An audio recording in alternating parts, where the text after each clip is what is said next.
ശിവസം തെങ്ങുപള്ളി നോക്കൂ, K V എസിന്റെ കണക്ക് കൃത്യമാണ്. 142 മണ്ഡലങ്ങളിൽ 2 ലക്ഷത്തിലധികം, 105 44 മണ്ഡലങ്ങളിൽ 4 ലക്ഷത്തിലധികം, 14 മണ്ഡലങ്ങളിൽ 5 ലക്ഷത്തിലധികം.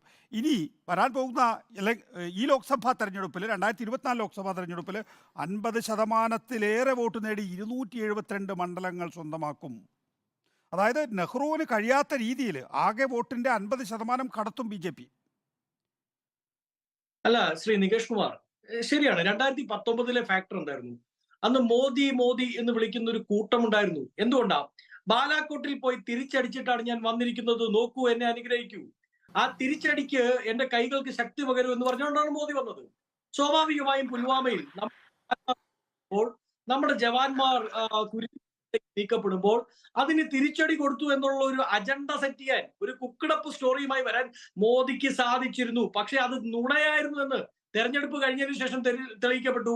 ഇപ്പോഴും BJPയുടെ 5 രൂപ മെമ്പർ ആയിട്ടുള്ള മുൻ കാശ്മീർ ഗവർണറുടെ പ്രസ്താവന നമ്മുടെ മുമ്പിലുണ്ടല്ലോ.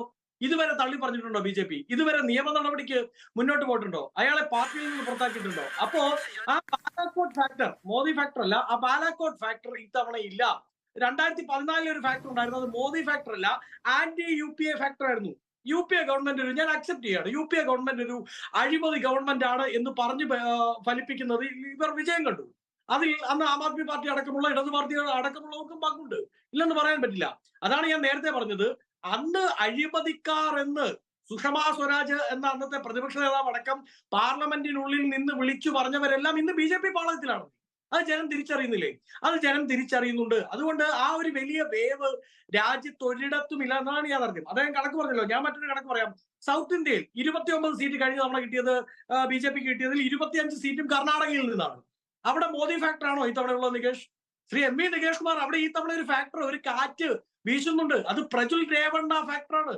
ആ പ്രജ്വൽ രേവണ്ണ ഫാക്ടറിന്റെ ഇടയിൽ 25 സീറ്റ് എന്ന 2019 നമ്പർ പോയിട്ട് 2 അക്കം കടക്കാൻ BJPക്ക് കഴിയുമോ? മോദിയുടെ ഒരു വിശ്വാസത്തിൽ, ഒരു ഗ്യാരണ്ടിയിൽ പറയുന്നത് സ്ത്രീ സംരക്ഷണമാണല്ലോ. ഇവരുടെ തന്നെ നേതാവായ ബ്രിജ്ഭൂഷണെ ഭയന്ന് സ്വന്തം സഹപാർലമെന്റേറിയൻസിന് പോലും പാർലമെന്റിൽ കടക്കാൻ പറ്റാത്ത അവസ്ഥയുണ്ടായി. ഒടുക്കം ബ്രിജ്ഭൂഷണെ മാറ്റി നിർത്തണമെന്ന് പറഞ്ഞിട്ട് അത് നടക്കാതെ വന്നപ്പോ ഒടക്കം മകൻ കരൺ ഭൂഷന് സീറ്റ് കൊടുത്തു. മോദി തന്നെ പറയല്ലേ, ഇതാ നിങ്ങൾ കോൺഗ്രസ് അധികാരത്തിൽ വന്നാൽ നിങ്ങളുടെ കെട്ടുതാലി പറിച്ച് ആർക്ക് കൊടുക്കും? മുസ്ലിങ്ങൾക്ക് കൊടുക്കും, ഇവിടുത്തെ ന്യൂനപക്ഷങ്ങൾക്ക് കൊടുക്കുമെന്നാണ് പറയുന്നത്. ഈ രാജ്യത്തെ ഒളിമ്പ്യൻസ് അവരുടെ കെട്ടുതാലിയേക്കാൾ പവിത്രമായി അവരുടെ ആയുഷ്കാലം മുഴുവൻ പണിയെടുത്ത് സമ്പാദിച്ച മെഡലുകൾ ഉണ്ടല്ലോ, അവരിങ്ങനെ നെഞ്ചോട് ചേർത്ത് പിടിച്ച മെഡലുകൾ, അത് കൊണ്ടുപോയി ഗംഗയിൽ ഒതുക്കേണ്ട ഗതി ഉണ്ടാക്കിയത് ആരാ? കെട്ടുതാലി കോൺഗ്രസ് വരച്ചെടുത്തത് ആരും കണ്ടിട്ടില്ല. അങ്ങനെ ഒരു അജണ്ട കോൺഗ്രസിനുള്ളതായി ആരും വിശ്വസിക്കുന്നില്ല. പക്ഷേ അതിനോളം തന്നെ പവിത്രമായി ഇന്ത്യൻ രാജ്യത്തെ സ്ത്രീകളായിട്ടുള്ള ഒളിമ്പ്യൻസ്, ഇന്ത്യൻ രാജ്യത്തെ സ്ത്രീകളായ കായിക താരങ്ങൾ അവരുടെ നെഞ്ചോട് ചേർത്ത് പിടിച്ച മെഡലുകൾ പറിച്ചെടുക്കുന്ന ബ്രിജ്ഭൂഷണെയും പറിച്ചെടുക്കുന്ന BJPയും രാജ്യം കണ്ടില്ലേ? അപ്പൊ സ്വാഭാവികമായും അതൊക്കെ ചർച്ച ചെയ്യപ്പെട്ടിട്ടുണ്ട് എന്നാണ് ഞങ്ങൾ വിശ്വസിക്കുന്നത്. ആ ചർച്ച ചെയ്യപ്പെട്ടത് കോൺഗ്രസിന് മാത്രം അനുകൂലമായല്ല, ഇന്ത്യ ബ്ലോക്കിന് ആകെ അനുകൂലമായി വരുമെന്നാണ് ഞങ്ങൾ പ്രതീക്ഷ.